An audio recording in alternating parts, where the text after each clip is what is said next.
जय हिंद प्यारे छात्रों, आपके सब्जेक्ट का नाम है मैनेजमेंट ऑफ बेनिफिशियल इंसेक्ट। जैसे हम इंसेक्ट शब्द का नाम सुनते हैं तो तुरंत हमारे मन में एक विचार बनता है कि ये कोई न कोई हानिकारक प्रभाव डालने वाला है और यह अत्यंत हानिकारक है। कुछ चीज़ें जैसे हम सुनते हैं सांप, बिच्छू, कीट, तो जब भी ऐसे शब्द का नाम सुनते हैं, ऐसा शब्द हमारे जहन में आता है तो हमारे मन में तुरंत एक विचार बनता है कि ये हानिकारक दुष्प्रभाव डालने वाला है या ये बेहद हानिकारक है या इस कीट या इस वर्ग के जितने भी कीट आते हैं ये सब हानिकारक दुष्प्रभाव अपना डालते हैं। लेकिन ऐसा नहीं है दोस्तों, कुछ कीट हमारे लाभदायक भी हैं, कीट का हानि भी है, ऐसा नहीं कि हानि नहीं है, हानि भी है, तो उसका कुछ लाभदायक प्रभाव भी है। क्या लाभदायक प्रभाव है, हानियों के साथ क्या क्या हमको कीटों से लाभ मिलता है, आज इसी पॉइंट पर आज हम लोग चर्चा करेंगे। अगर आप हमारे चैनल पर नए हैं तो सब्सक्राइब कर लें और ये एग्ज़ाम के दृष्टिकोण से बहुत ही महत्वपूर्ण क्लास है और अपने अन्य दोस्तों तक भी इस वीडियो को शेयर करें। तो प्यारे छात्रों, देखते हैं कि कीट हमारे लिए कैसे लाभदायक है, इसका क्या मेन लाभ हो सकता है। तो बेनिफिशियल इंसेक्ट में देखते हैं कि इंसेक्ट में बी डिफाइंड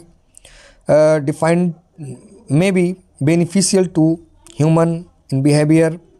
यहाँ पर क्या क्या डायरेक्टली एंड इनडायरेक्टली दोनों तरीक़ों से लाभ देता है, मतलब प्रत्यक्ष और अप्रत्यक्ष दोनों तरीके से लाभ देता है।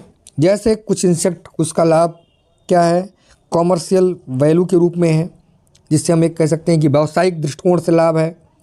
या अगर हम फसलों के लिए देखें तो पॉलिनेशन का है, या कुछ लोग इसको फूड के तौर पर भी कर देते हैं, या बायोलॉजिकल कंट्रोल में भी इंसेक्ट और पेस्ट का अपना लाभ है, बायोलॉजिकल कंट्रोल के लिए भी। उसके बाद में फिर मेडिसिन में भी इसका कुछ ना कुछ वैल्यू है। तो ये सब कह सकते हैं कि इंसेक्ट का दो तरीके से, एक डायरेक्ट और इनडायरेक्ट, दो तरीके से इसका लाभ होता है। देखते हैं बेटा कि बेनिफिशियल इंसेक्ट का लाभ किस तरीके से है, कहाँ कहाँ इसका प्रमुख तौर पर लाभ है। तो आप देखते हैं कि इंसेक्ट प्रोड्यूसिंग कॉमर्शियली यहाँ पर कौन कौन से प्रोडक्ट तैयार करते हैं जिसका हम व्यावसायिक दृष्टिकोण पर उपयोग कर लेते हैं। जैसे हनी बी, जो हनी का मीन्स मधु का, या सिल्क वार्म लाइक इंसेक्ट, या पर आपका वैक्स का, ये सब अलग अलग तरीके से कह सकते हैं इसका उत्पादन करता है, अनेक प्रकार की उत्पादन करते हैं जो हमारे दैनिक जीवन के लिए काफ़ी उपयोगी है और उसको हम बेच कर एक अच्छा व्यवसाय भी चलाते हैं, एक अच्छा व्यवसायिक दृष्टिकोण से भी मानते हैं। इंसेक्ट पॉलिनेटर्स का भी कार्य करते हैं। आप लोग जानते हैं कि प्लांट में जो क्रॉसिंग होता है, जो क्रॉस होता है, उसके लिए मीन्स मेल और फीमेल दो पार्ट होते हैं। तो मेल में मेन भाग कह सकते हैं कि पॉलन होता है और पॉलन वो फीमेल मीन्स एंथर तक पहुंचता है।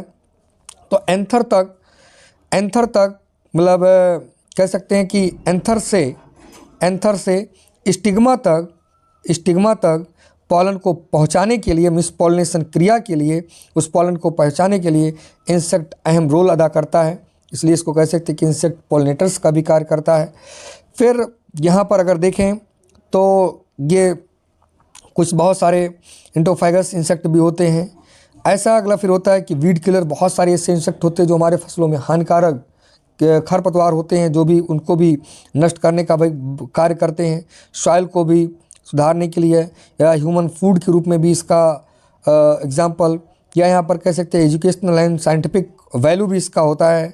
इंसेक्ट और मेडिसिनल वैल्यू भी इसका होता है। या आप कह सकते हैं कि इंसेक्ट आर यहाँ पर अलग अलग तरीके से हर दिन इसका, या हर तरीके से कह सकते हैं कि इसका वैल्यू आप कर सकते हैं, इसका एक महत्वपूर्ण योगदान हो सकता है। अब एक एक के बारे में हम लोग देखते हैं। जैसे हनी बी, जो मधुमक्खी कीट, जो प्रमुख तौर पर कह सकते हैं कि मधु को निकालने के लिए इसका एक प्रमुख तौर पर उपयोग किया जाता है, उसके बारे में लोग देख लेते हैं। इसमें जैसे मधुमक्खी पालन की बात करें तो बेटा इसी को हम इंग्लिश में एपीकल्चर कहते हैं।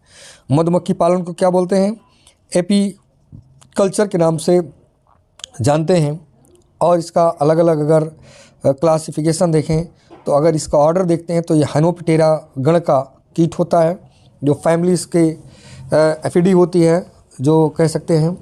और ये एपिस टॉरस या एपिस मेलिफेरा या एपिस किराना या एपिस फ्लोरिया, अलग अलग इसके कह सकते हैं कि प्रजातियां होती हैं जो प्रमुख तौर पर उपयोग की जाती है। प्रमुख तौर पर उनका अलग अलग फंक्शन या कार्य इसका रहता है। और जो हनी ड्यू मतलब कह सकते हैं कि हनी का उत्पादन करने के लिए इसका प्रयोग हो सकता है। तो जैसे एक सारंग, हिंदी में अगर देखें तो बेटा पूछा जाता है जैसे सारंग मक्खी या एपिस इंडिका जो हम जिसको बोलते हैं भारतीय मौन, या फोलेरिया जो एपिस फोलेरिया इसे बिल्कुल बोलते हैं भृंग मधुमक्खी के नाम से। तो इस तरीके से या मोनली पोना होता है इसका स्पीसीज, जिसको हम डंपर मधुमक्खी के नाम से जानते हैं। तो अलग अलग इसका होता है। जैसे जो सारंग मक्खी होती है तो भारत के लगभग सभी क्षेत्रों में सारंग मक्खी प्रमुख तौर पर पाया जाता है। इसका भी एक महत्वपूर्ण योगदान रहता है। और अगर देखें तो लगभग इस मधुमक्खी का जो आकार होता है वो बेटा लगभग 20 mm का इसका आकार होता है। और ये लगभग लंबी होती है और अधिक मात्रा में कह सकते हैं कि शहद बनाने का भी काम करती है। ये खासकर वृक्षों की जो शाखाएं होती हैं उन शाखाओं में ये अपना छत्ता लगाती हैं, या कह सकते हैं कि जो गुफाओं में भी ये छत्ता लगाती हैं। और इस तरीके से कभी कभी ये झुंड के रूप में एक साथ मिल करके और लोगों के ऊपर आक्रमण भी कर देती हैं, और बहुत ज़्यादा तेज़ी से कह सकते हैं आक्रमण कर देती हैं। और इसके छत्ते से लगभग 15 से 40 किलोमीटर तक ये शहद प्राप्त करने के लिए मतलब चलते रहते, किलोमीटर दूर तक ये चले जाते हैं अपना कह सकते हैं शहद लाने के लिए। ऐसा यहाँ पर होता है कि जो इंडियन हनी बी के रूप में माना जाता है, जो भारतीय मौन के रूप में इसको या एपिस इंडिका के रूप में इसको मानते हैं, भारतीय मौना इसको कहते हैं। तो ये भी भारतवर्ष के सभी क्षेत्रों में पाया जाता है। इसका लगभग सारंग मधुमक्खी से इसका थोड़ा सा भिन्न होता है, थोड़ा शांत स्वभाव की होती हैं। इसका आकार जो होता है वो बेटा लगभग 15 mm इसका आकार होता है। और ये ज़्यादातर अंधेरे में रहना पसंद करती हैं। ये ज़्यादातर पेड़ों पर या कह सकते हैं कि शाखाओं में, छत्तों में ज़्यादा रहना पसंद करती हैं। और इस तरीके से 3 से 4 किलोमीटर तक शहद ये प्राप्त करने के लिए इधर उधर छत्तों को छोड़कर इधर उधर ये जाती रहती हैं। अगला अगर आप देखेंगे जो यहाँ पर आगे जो डंपर मक्खी के रूप में इसको माना जाता है, तो ये बहुत छोटे आकार में, जो मेलिपोना के नाम से आकार में कह सकते हैं कि ये छोटे रूप में ही मानी जाती हैं। जो इनका कह सकते हैं कि भारतीय मौन की अपेक्षा ये थोड़ा सा 8-9 लगभग 9 से 10 गुना तक अधिक ये शहद प्राप्त कर लेते हैं। और ये लगभग पूरे वर्ष में अगर देखा जाए तो 50 से 180 किलोग्राम तक ये शहद, 50 से लेकर के 180 किलोग्राम तक केजी तक ये शहद प्राप्त कर सकती हैं। जबकि वहीं पर एपिस इंडिका जो 3 से 4 किलोग्राम शहद देती थी, और वहीं पर जो डॉर्साटा ये लगभग 15 केजी शहद देती थी। इस तरीके से शहद उत्पादन के लिए बहुत ही अच्छी नस्ल इसको मानी जाती है। अगला होता है कि यहाँ पर फ्लोरिया एपिस, तो इसको भृंग मधुमक्खी के नाम से जानते हैं। इसका आकार छोटा होता है, वो छोटे आकार में ये रखती हैं। ये भी इनको अंधेरा पसंद नहीं होता है। और इस तरीके से ये लगभग केवल एक बार में ये 250 ग्राम तक, केवल 250 ग्राम तक ये शहद का उत्पादन प्रमुख तौर पर ये कर पाती है। इससे ज़्यादा ये शहद का उत्पादन नहीं कर पाती हैं यहाँ पर। तो इस तरीके से ये शहद का उत्पादन करके और कह सकते हैं कि आपकी आय के स्रोत के रूप में काफ़ी अच्छी भूमिका ये इंसेक्ट निभाते हैं। और आगे अगर देखेंगे तो हनी के रूप में, तो हनी मध जो प्राप्त करने वाला, तो इसका अगर हम एक कंपोजिशन की बात कर लें कि हनी में क्या क्या होता है, तो आप जो जानते हैं कि हनी में कौन सा शुगर पाया जाता है, फ्रक्टोज होता है। तो इसमें लगभग 40% फ्रक्टोज और डेक्सट्रोज 40% इसमें फ्रक्टोज, और उसके बाद में लगभग 34% इसमें डेक्सट्रोज और 0.25% इसमें सुक्रोज प्रमुख तौर पर इनके द्वारा प्राप्त होता है। इस तरीके से इसमें वाटर की मात्रा अगर देखें तो वो 17% होता है, और इस तरीके से अगर रासायनिक भस्म की मात्रा तो 0.2%। इस तरीके से इसका एक कह सकते हैं कि प्रमुख तौर पर ये इसका एक हनी का एक कंपोजिशन हो सकता है। और फिर हनी के बाद वैक्स मतलब मोम प्राप्त होता है। तो मधुमक्खियों से जो बाई प्रोडक्ट के रूप में शहद के बाद जो दूसरा मिलता है, जो शहद अपना छत्ता जो बनाने के लिए, छत्ता को जोड़ने के लिए आप कह सकते हैं जो प्रयोग करते हैं, वो क्या होता है, वैक्स होता है, जो एक कह सकते हैं कि फैटी रूप में उपस्थित होता है, या होता है फैटी रूप में ये प्रेजेंट रहता है। तो वैक्स का उत्पादन यहाँ पर होता है, या यहाँ पर जो हनी को इकट्ठा कर लेते हैं, तो बी पॉलन यहाँ पर उसको पॉलन ग्रेन को भी इकट्ठा करने के लिए। तो इस तरीके से इसका वर्क आप प्रमुख तौर पर मान सकते हैं। दूसरा होता है बेटा सिल्क वार्म, मतलब जो सिल्क का यहाँ पर उत्पादन प्रमुख तौर पर करते हैं, जिसको हम रेशम कीट के नाम से जानते हैं, जो प्रमुख तौर पर रेशम का उत्पादन करती हैं। और ये कमर्शियली अगर देखें तो बहुत ही ज़्यादा महत्वपूर्ण इंसेक्ट के रूप में मानी जाती हैं। तो इस तरीके से आप पूरा हनी पढ़ने के बाद फिर आप आ जाते हैं सिल्क वार्म में, जिसका उत्पादन या सिल्क मॉथ के नाम से इसको जानते हैं, या हिंदी में इसको बेटा रेशम कीट के नाम से जानते हैं। तो ये कॉमर्शियली तरीके से देखें तो काफ़ी ज़्यादा ये लाभकारी इंसेक्ट के रूप में रहते हैं सिल्क वार्म में। तो इसका लेपिडोप्टेरा ऑर्डर के ये होते हैं। इनका जो जूलॉजिकल नेम होता है वो आप कह सकते हैं बैम्बेक्स मोरी, इसका जूलॉजिकल नेम होता है। आर्थिक महत्व के रूप में देखें तो मधुमक्खी के बाद जो दूसरा सबसे ज़्यादा लाभकारी कीट होता है वह रेशम कीट ही रहता है, जो मनुष्य को काफ़ी लाभ देता है। और जहाँ पर मधुमक्खी खाद्य पदार्थ देता है, वहीं पर रेशम कीट कह सकते हैं रेशम का उत्पादन के लिए अच्छा रहता है। और इस तरीके से वस्त्र निर्माण के लिए एक रेशम का उत्पादन इससे अच्छा प्रमुख तौर पर माना जाता है। जैसे टारस सिल्क मोथ, कृत्रिम रूप से तेल भी इससे निकाला जाता है, या औषधियों के रूप में भी इसका उपयोग प्रमुख तौर पर कर सकते हैं, जो इंडिया के रूप में यहाँ पर देखें। सिल्क की अगर बेटा हम बात करें, रेशम कीट ये प्रमुख तौर पर सूढ़ियों के रूप में ये पहले क्या होते हैं, ये सूढ़ियों के रूप में ये होते हैं, और इनके शरीर के चारों तरफ एक कोकून बन जाता है। अभी बेटा आगे हम आपको दिखाते हैं कि कोकून किस तरीके से बन जाता है। और वो कोकून का, या उसी को बोलते हैं कोया, वो प्रकार से ये तो होता है उसका सिल्क वार्म का कोकून। इस तरीके से देते थे कि कोकून बना करके और उसमें कोशावस्था में ये बदल जाता है, और बाद में फिर कपड़े आदि इसी के द्वारा बुने जाते हैं। और आगे अगर देखेंगे तो ये इसका एक एडल्ट रूप ये माना जाता है। और फिर ये देखें इरा सिल्क वार्म जो कोकून के रूप में ये अपना बना लिया है, और इस तरीके से इसका जो भी आप यूज़ करना, ज़्यादातर आप देखते हैं कि रेशम या उससे कह सकते हैं कपड़े का ही उत्पादन प्रमुख तौर पर इसके द्वारा किया जाता है। या ऐसे एरी रेशम कीट भी होता है, या मूंगा रेशम कीट होता है। अलग अलग इसके कह सकते हैं प्रजातियां होती हैं। तो एक तो टारस रेशम कीट, एक एरी रेशम कीट, और एक आपका मूंगा रेशम कीट, एक देव मूंगा कीट, और एक शहतूत का रेशम कीट। तो अलग अलग प्रकार के ये रेशम कीट होते हैं। और आगे इसके बारे में बेटा अगर हम थोड़ा सा और देख लें तो अंडा जो इसमें प्रमुख तौर पर रात्रि में ये अंडा देना ज़्यादा, और ये ज़्यादातर किस प्लांट पर, शहतूत के पत्तियों पर ये रहते हैं। वहीं पर ये गोल और सफ़ेद आकार का अंडा भी देते हैं।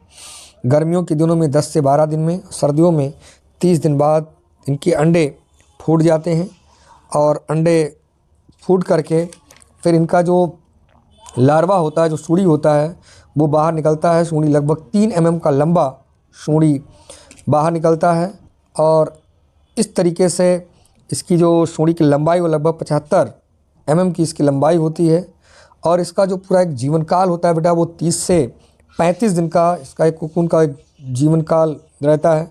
फिर बाद में ये क्रिमकोश के रूप में, मिस प्यूपा के रूप में ये बदल जाता है। तो 38 mm का या 18 mm का चौड़ा अंडाकार सफ़ेद पीले रंग का एक बदल अपने आप को कह सकते हैं कि प्यूपेसा के रूप में ये बदल जाता है।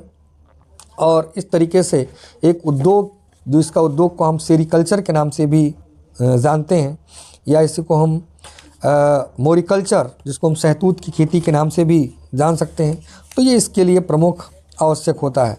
अगला बेटा इसमें जो बेनिफिशियल इंसेक्ट में आता है वो है लाख कीट, जिससे लाख का उत्पादन किया जाता है। लाख जो मतलब सीधा लाख करने के लिए, जो इसको बोलते हैं लक्ष कीट के नाम से भी जानते हैं और लक्ष्य कीट के नाम से जानते हैं। जैसे इसका केरिया लाका, इसका जुलूस का वैज्ञानिक नाम होता है। और हेमिप्टेरा गण के अंतर्गत, कौन सा, हेमिप्टेरा गण के अंतर्गत ये इंसेक्ट प्रमुख तौर पर आते हैं। इसका अगर जो देखें बेटा, सब ऑर्डर क्या होता है, होमोप्टेरा इसका सब ऑर्डर होता है और लेसी फ्रेडियसी इसका फैमिली होता है।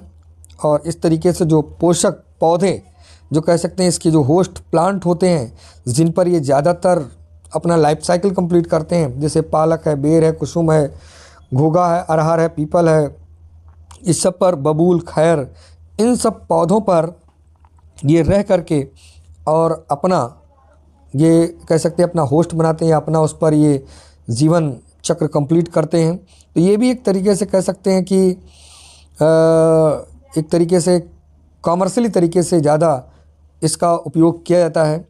तो अगर इसका देखें बेटा कि वैक्स का, इसका प्रमुख तौर पर लाख कीट का, इसका आर्थिक महत्व क्या होगा, कॉमर्शियल तौर पर इसका इम्पोर्टेंस क्या होगा, तो इसके बारे में अगर आप देखें तो लगभग सारे भारतवर्ष में 80% लाख, पूरे विश्व का 80% लाख वो भारत में ही पैदा होता है, जिसका अधिकांश भाग निर्यात होता है और जिससे विदेशी मुद्रा भी अर्जित होती है। और इस प्रकार से इसमें जो लाख अनुसंधान संस्थान कहाँ स्थित है, जो झारखंड, रांची झारखंड में ये स्थित है। मतलब इंडियन लाख, इसकी स्थापना 1930 में, शेष कमेटी की एक स्थापना 1930 में हुआ था, जो लाख के रूप में माना जाता है। आगे इसमें देखें कि कॉमर्शली जो वैल्यू इसमें बाय प्रोडक्ट के रूप में क्या क्या इसका भाग प्राप्त होता है, इसमें बहुत सारे एसिड या बहुत सारे इसके भाग। आगे यहाँ पर देखें तो बेटा जो इसका दूसरा सबसे ज़्यादा महत्वपूर्ण योगदान होता है इंसेक्ट का, वो होता है पॉलिनेटर के तौर पर।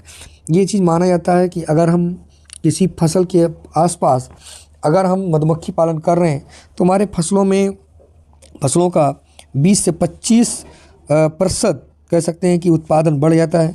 क्योंकि अगर हम हनी ड्यू को देखें, हनी बी को देखें, जो उसमें लेग होता है वो पॉलन कलेक्टर टाइप का लेग होता है, जिसमें पॉलन को कलेक्ट करके हनी बी में, और वो एक कह सकते हैं कि फसल से या एक फूल से दूसरे फूल पर वो पॉलन को ट्रांसफ़र करने का काम प्रमुख तौर पर ये करते हैं। जो पॉलिनेशन के, जैसे यहाँ पर जब एंथर मैच्योर हो जाता है तो उससे पॉलन को एक पौधे से दूसरे पौधों पर उसको पहुँचाने का काम करते हैं। या इंसेक्ट एजुकेशनल या साइंटिफिक वैल्यू, तो आप कहते हैं सिंपल फूड्स या other requirement short duration time. तो यहाँ पर एक शॉर्ट ड्यूरेशन टाइम का एक कह सकते हैं कि इंसेक्ट होता है, जो इसका रिसर्च के लिए, ट्रेनिंग के लिए, या इस सबसे भी नॉलेज लेने के लिए, जिससे एनिमल या उसका जो फिजियोलॉजी है इस सब के बारे में भी अध्ययन प्रमुख तौर पर किया जाता है। तो यहाँ पर इंसेक्ट, अलग अलग इंसेक्ट का, जैसे फ्रूट फ्लाई है या बग है या बटरफ्लाई है, इन सब के बारे में भी अलग अलग अध्ययन करके और उसका प्रमुख यूज़ किया जाता है। तो ये चीज़ अलग अलग इंसेक्टों के बारे में पढ़ा जाता है। तो इस हफ्ते इस तरीके से आप देख सकते हैं कि इंसेक्ट का क्या एक प्रमुख यूज हो सकता है, इसके बारे में आप पूरा अच्छे तरीके से देख लेते हैं। तो बेटा यहाँ पर बहुत सारा मेडिकल वैल्यूज़ भी इसका होता है, विभिन्न प्रकार के दवाएं भी इससे तैयार की जाती हैं, जिससे इसका मेडिसिनल वैल्यू भी इसका ज़्यादा होता है। तो ये भी एक बहुत प्रकार की दवाएं भी इससे तैयार कर ली जाती हैं। अगला बेटा एक कॉलम देखते हैं कि कैसे इंसेक्ट के तो अलग अलग भाग होते हैं। इसमें देखते हैं कि जैसे कीट का, तो कीट दो प्रकार के बेटा इसमें माने जाते हैं। एक तो कीट है जो बिना आर्थिक महत्व वाले कीट हैं, और एक आर्थिक महत्व वाले कीट हैं।